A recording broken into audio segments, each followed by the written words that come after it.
Il était une fois, dans un village entouré de vastes champs verts et de montagnes majestueuses, une jeune paysanne nommée Claire. Le vent dansait parmi les champs de blé doré, tandis qu'elle marchait à pas légers sur le sentier poussiéreux qui traversait les plantations. Ses cheveux bruns flottantaient au rythme de la nature, et ses yeux, couleur de miel sauvage, reflétaient la pureté d'une âme intacte par les méchancetés du monde. Depuis son enfance, Claire avait été éduquée dans la foi et la simplicité, des enseignements précieux laissés par sa grand-mère, Madame Marie, une femme de peu de mots, mais de profonde sagesse. Les nuits froides, assise près de la cheminée, l'ancienne tenait les petites mains de sa petite-fille entre les siennes, marquées par le temps et le dur labeur, et murmurait d'une voix éraflée que l'amour de Dieu était la lumière qui illuminait les chemins les plus sombres. « Souviens-toi, ma petite » j'en disait-elle avec les yeux embués. « Quand l'obscurité semblera impénétrable, quand le fardeau sera trop lourd pour tes épaules, c'est l'amour divin qui te guidera vers la maison. » Ces paroles s'enracinèrent dans le cœur de Claire comme des graines plantées en terre fertile. Même après le départ de sa grand-mère, emportée par une fièvre implacable qui ravagea la région, la jeune fille gardait vivante la flamme de la foi qu'elle avait héritée. L'absence de la matriarche laissait un vide douloureux, une blessure qui saignait silencieusement dans sa poitrine. Mais Claire apprit à transformer la douleur en force, le manque en détermination. Les années passèrent, et la jeune fille grandit, devenant une jeune femme d'une beauté simple et rare. Elle travaillait avec une dévotion inlassable dans la petite ferme de sa famille, se levant avant même que le soleil n'annonce le nouveau jour. Ses mains délicates, maintenant calleuses par le travail constant, cultivaient le blé avec soin, comme si chaque grain était une prière silencieuse. Elle s'occupait des animaux avec la même attention qu'elle consacrerait à un frère malade, leur parlant dans les heures de solitude, trouvant compagnie dans les yeux attentifs des moutons et dans le mugissement apaisé des vaches. Bien que la vie fût dure et les défis nombreux, les sécheresses qui frappèrent les plantations, les tempêtes qui détruisèrent le travail de plusieurs mois, les pénuries qui frappaient à la porte comme un visiteur indésirable, elle gardait toujours un sourire sur son visage.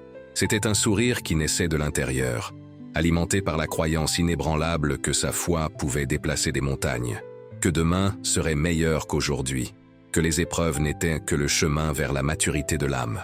Les Dito, autres jeunes du village, avec leurs vêtements colorés et leur rêve de partir pour la grande ville, se moquaient souvent de la dévotion de Claire. « Regardez-la » murmurait-elle en riant malicieusement, toujours la tête dans les nuages, croyant aux histoires des vieux.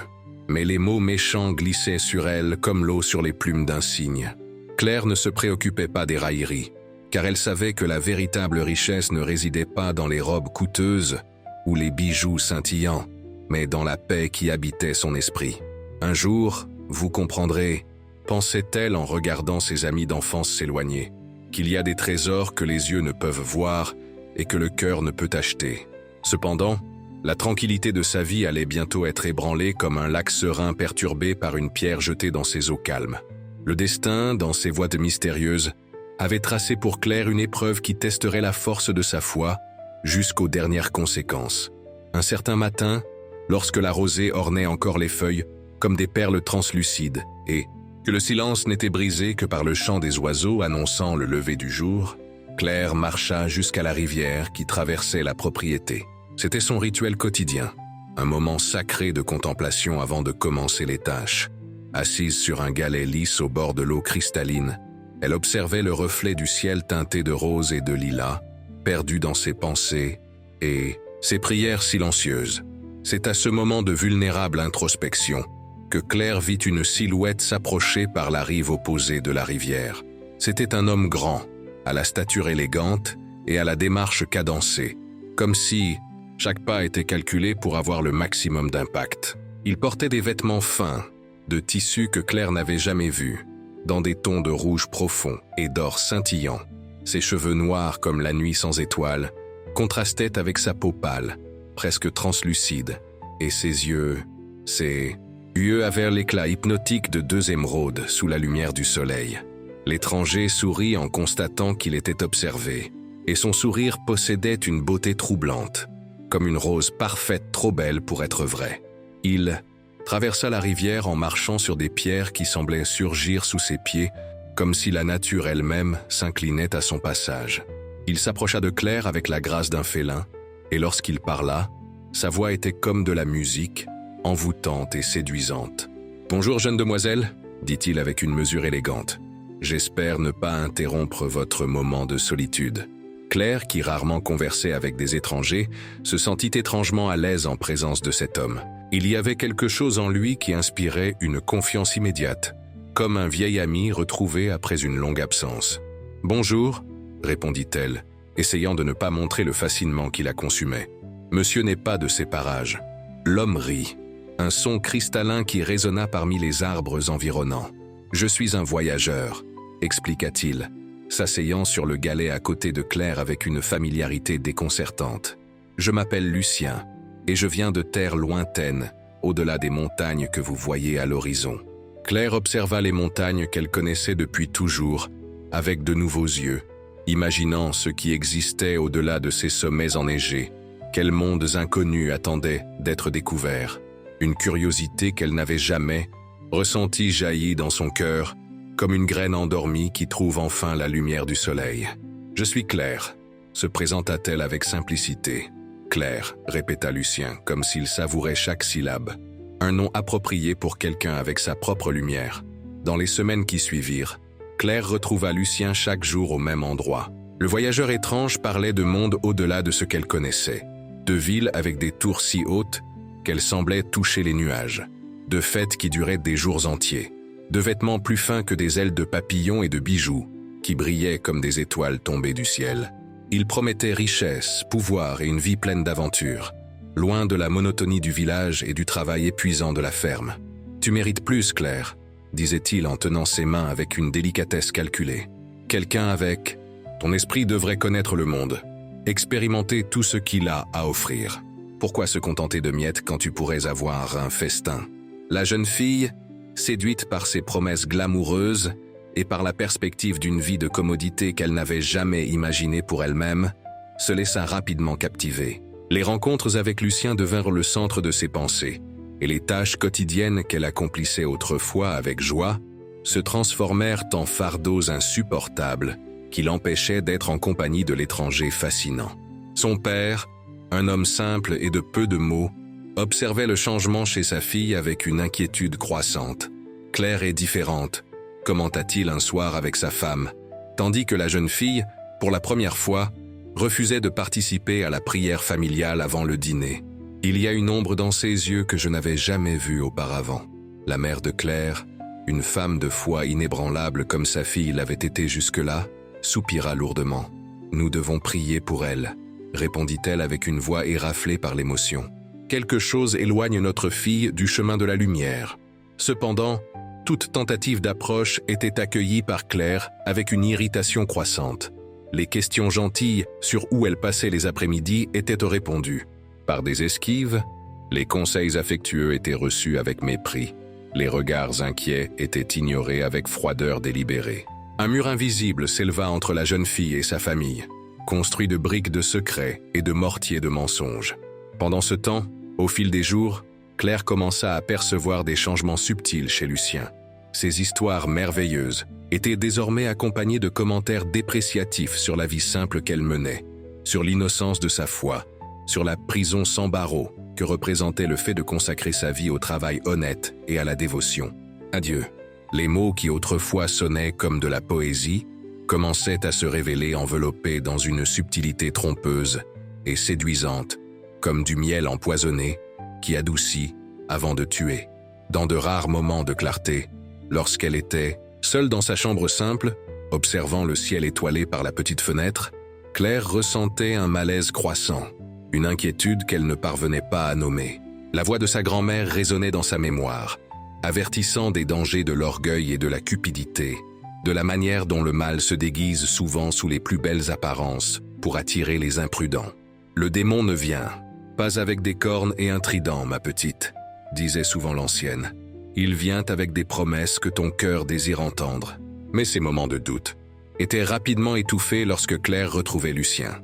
Le voyageur, percevant les hésitations de la jeune fille, intensifiait ses charmes, devenant encore plus attentif, plus captivant, plus irrésistible. Claire, comme un oiseau hypnotisé par la danse d'un serpent, se laissait emporter par le fascinant, s'enfonçant de plus en plus dans un marécage d'illusions. Le voyageur, en réalité, était un démon déguisé, un être des ombres qui observait Claire depuis longtemps, attiré par la pureté de son âme et déterminé à la corrompre. Son objectif n'était pas seulement de conquérir un autre serviteur pour les ténèbres, mais de détruire la lumière qui brillait si intensément dans la jeune paysanne, prouver que même le plus fervent des croyants pouvait être plié par la tentation. Dans des moments de fragilité, quand Claire était épuisée par le travail ou blessée par un commentaire de son père, Lucien commençait à s'insinuer plus profondément dans sa vie. Il lui présentait des tentations subtiles qui mettaient à l'épreuve sa foi, comme l'idée de manquer les prières pour le rencontrer, de se reposer au lieu de travailler, de mentir pour protéger leur rencontre secrète. « Pourquoi t'épuiser à travailler quand tu pourrais être avec moi ?» demandait-il avec un sourire séduisant. « Pourquoi suivre des règles imposées par d'autres quand tu pourrais être libre? Pourquoi remercier un Dieu invisible pour les petites miettes qui tombent de sa table quand tu pourrais avoir le monde à tes pieds ?» Peu à peu, Claire cédait à ces petites tentations. D'abord, ce n'étaient que des mensonges innocents pour justifier ses absences. Puis, elle commença à négliger ses responsabilités, laissant son père âgé assumer des tâches qui étaient auparavant les siennes. Enfin, la prière, qui était autrefois son refuge dans les moments difficiles, devint une habitude abandonnée, remplacée par des rêves de grandeur et d'une vie aux côtés du mystérieux Lucien. Les graines du doute commencèrent à germer dans son cœur, et Claire se retrouva déchirée entre la dévotion à Dieu qui avait été son pilier toute sa vie et l'offre tentante de Lucien d'un monde de plaisir et de découverte. C'était comme si deux forces invisibles se disputaient son âme, la tirant dans des directions opposées, avec une intensité égale. Pendant cette période de confusion interne, les champs de la famille commencèrent à dépérir. Les plantes, qui auparavant croissaient vigoureusement sous les soins de Claire, se flétrissaient sans explication. Les animaux, toujours en bonne santé, tombaient malades mystérieusement. La prospérité modeste dont la famille avait toujours bénéficié se transforma en une rareté alarmante, comme si une malédiction avait été lancée sur la propriété. Le père de Claire, un homme de foi simple mais inébranlable, convia la famille à une nuit de prière spéciale. « Quelque chose de maléfique rôde dans notre maison », déclara-t-il avec les yeux embués, non de peur, mais de détermination. « Nous devons nous unir en prière et demander protection. » Claire, poussée plus par la culpabilité que par la foi, participa au rituel familial. Tandis que les mots de dévotion étaient prononcés, une tempête inattendue s'abattit sur la région. Les tonnerres résonnaient comme des rugissements furieux, et les éclairs fendèrent le ciel en fragments de lumière, illuminant les visages concentrés de la famille. Claire sentit un frisson parcourir son échine lorsqu'un tonnerre particulièrement violent secoua la petite maison, faisant trembler les fenêtres dans leur cadre. Au milieu de cette démonstration de fureur de la nature, la jeune fille eut une vision fugace qui la laissa sans souffle. Pendant un instant, lorsqu'un éclair illumina l'environnement, elle ne vit pas le visage serein de son père récitant des prières, mais une créature grotesque, avec des yeux rouges comme des braises et un sourire rempli de dents pointues. La vision ne dura qu'une seconde, mais il fut suffisant pour planter dans son cœur une graine de terreur. Cette nuit-là, Claire ne parvint pas à dormir. Elle se retournait dans son lit simple, tourmentée par des cauchemars où Lucien se transformait en une bête horrible qui la traînait dans un abîme sans fin. Dans un moment de lucidité, entre le sommeil et la veille, elle se souvint de toutes les bénédictions qui lui avaient été données, l'amour inconditionnel de ses parents, la sagesse transmise par sa grand-mère, la beauté de la vie simple qu'elle menait, la paix qu'elle avait ressentie toute sa vie en communion avec Dieu dans ses prières. Ces souvenirs éveillèrent en Claire une profonde nostalgie du temps où sa foi était inébranlable, où son cœur ne connaissait pas le doute qui la consumait. Maintenant, une larme solitaire coula sur son visage, alors qu'elle se demandait comment elle avait pu laisser un étranger, aussi fascinant soit-il, ébranler les fondations de tout ce en quoi elle croyait. Le matin suivant, décidée à affronter ses peurs, Claire marcha jusqu'à la rivière plus tôt que d'habitude. Elle devait parler à Lucien, exiger des explications sur la vision terrifiante qu'elle avait eue, mettre fin au tumulte émotionnel qui la consumait. Cependant, le voyageur ne se présenta pas. Pendant des heures, elle attendit au bord de la rivière, observant le soleil parcourir sa trajectoire dans le ciel, teignant les eaux d'abord de doré, puis de carmin, jusqu'à ce que les premières étoiles commencent à parsemer le firmament. Alors qu'elle se préparait déjà à rentrer chez elle, déçue et confuse, Claire entendit une voix familière appeler son nom. Lucien émergea des ombres des arbres, plus beau que jamais, ses yeux brillant d'un éclat surnaturel dans la pénombre du crépuscule. « Pardonne-moi pour le retard, ma chère, » dit-il avec un sourire qui n'atteignait pas ses yeux. « J'avais des affaires importantes à régler. » Claire sentit un frisson parcourir son échine en remarquant un changement subtil chez Lucien. Il y avait une aura de danger autour de lui, quelque chose de primitif et menaçant qu'elle n'avait pas perçu auparavant. Ou peut-être avait-elle toujours été là, cachée sous le masque de charme et de sophistication qu'il portait avec tant d'habileté. « Qui es-tu vraiment ?» demanda-t-elle sans détour, se surprenant par son audace. « Hier soir, pendant la prière, j'ai vu quelque chose. » Le sourire de Lucien disparut, remplacé par une expression de calcul froid. Pendant un instant, Claire eut l'impression que le masque humain qu'il portait avait glissé, révélant quelque chose d'ancien et de maléfique en dessous. « Tu es fatigué, tu imagines des choses ?»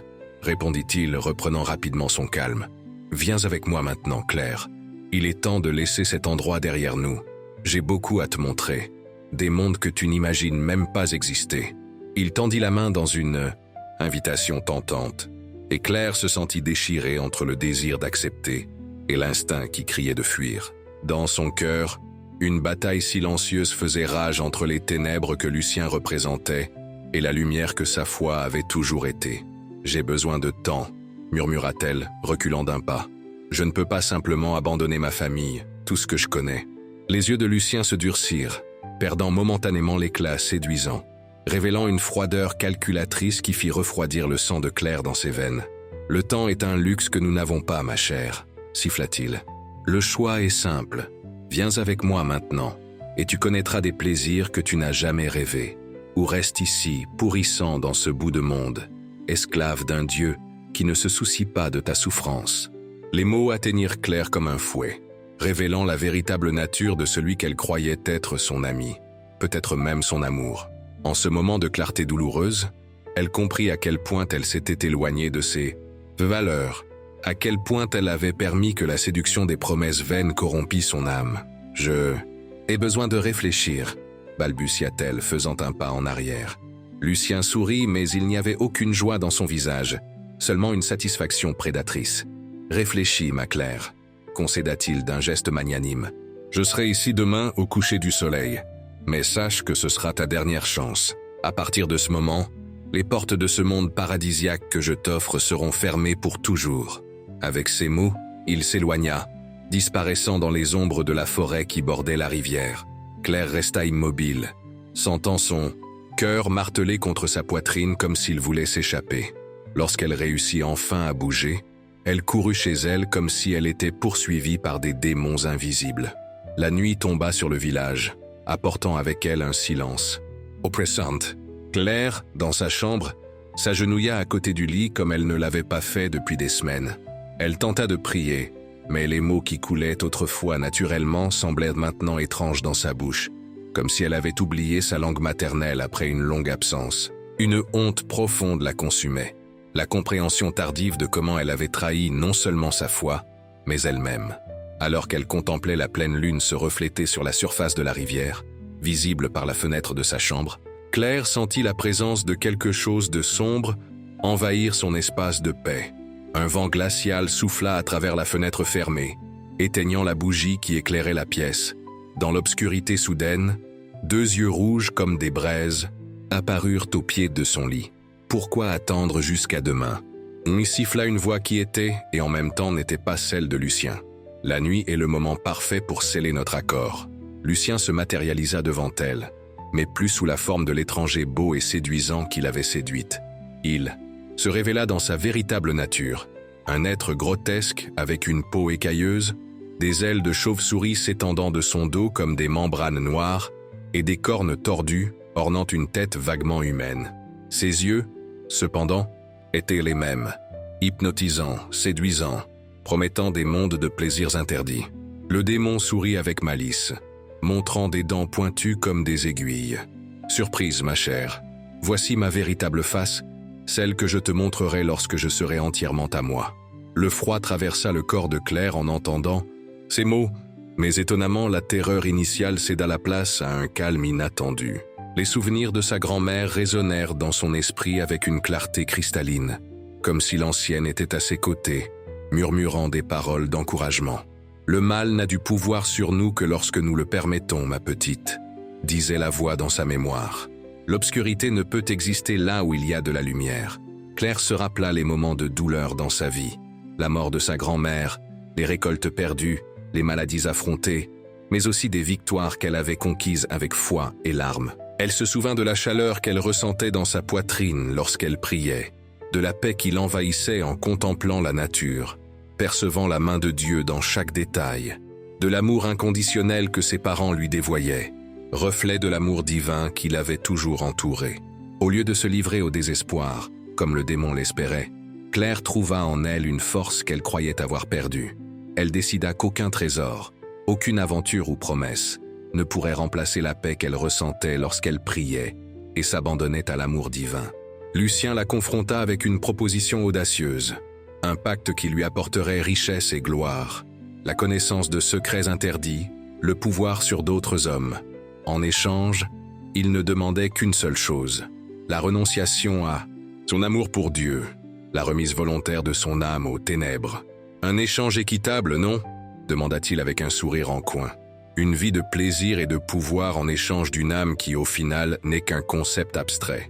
Dans une bataille interne qui la consumait, Claire sentit chaque fibre de son être se diviser entre la tentation et la rédemption. D'un côté, la promesse d'une vie extraordinaire, libre des limitations de la moralité et de la foi. De l'autre, la conscience qu'un tel choix signifierait une éternité de vide spirituel, de séparation de la lumière qui avait toujours guidé ses pas. Les larmes aux yeux, elle déclara sa décision. « Non, je n'accepterai pas ton pacte. Mon âme appartient à Dieu, et tous les trésors du monde ne peuvent acheter ce qui n'est pas à vendre. » À cet instant, comme répondant à sa déclaration, deux fois, la lumière qui brûlait en elle commença à briller intensément. D'abord comme une étincelle timide, puis comme une flamme vigoureuse qui illuminait toute la chambre, repoussant les ténèbres qui entouraient le démon. Lucien recula, couvrant ses yeux avec ses mains griffues, comme si la lumière le blessait physiquement. Son visage se transforma en un masque de furie et d'incrédulité. « Tu commets une erreur, folle !» rugit-il, sa voix n'étant plus mélodieuse mais un son guttural semblant provenir des profondeurs de la terre. « Tu penses que ton Dieu se soucie d'une paysanne insignifiante? Que tes prières sont entendues parmi des millions de supplications? J'offre des certitudes, pas des promesses vides. » Irrité par la résistance inattendue, Lucien tentait de la convaincre avec des promesses de plus en plus séduisantes, peignant des tableaux vivants d'une vie de luxe et d'aventure, l'attendant. En même temps, il la menaçait avec la solitude et la douleur qui seraient de ses compagnes si elle ne le suivait pas, décrivant un avenir de travail acharné et de vieillesse solitaire, oublié de tous, abandonné même par son précieux Dieu. Mais Claire, renforcée par les souvenirs et les enseignements de sa grand-mère, par la foi qui avait été testée et prouvée vraie, ferma les yeux et commença à prier fervemment. Plus avec des mots répétés ou des rituels vides, mais avec le cœur ouvert, demandant la protection de Dieu et la force de résister à la tentation qui se présentait sous sa forme la plus terrible et séduisante. La prière de Claire, née de l'humilité et de la foi sincère, s'éleva comme un bouclier invisible entre elle et le démon. Plus elle priait, plus la lumière émanant de son être devenait intense, une lumière qui ne venait pas d'une source extérieure, mais jaillissait de l'intérieur, de la connexion restaurée avec le divin qui habitait son âme. Le démon, incapable de supporter la lumière de la foi qui émanait de Claire, commença à se dissoudre, ses formes grotesques se défaisant dans la nuit noire comme de la brume sous le soleil du matin. Ses cris de furie se transformèrent en lamentations de défaite, résonnant de plus en plus loin jusqu'à disparaître complètement. Avec la respiration accélérée et le corps tremblant par l'effort spirituel, Claire réalisa qu'elle avait vaincu non seulement le démon qui la harcelait, mais aussi la bataille interne qu'elle menait contre ses propres doutes et faiblesses. Elle avait affronté la tentation sous sa forme la plus séduisante et en était sortie victorieuse, non par sa propre force, mais par la grâce divine qui ne l'avait jamais abandonnée, même lorsqu'elle s'était écartée du chemin.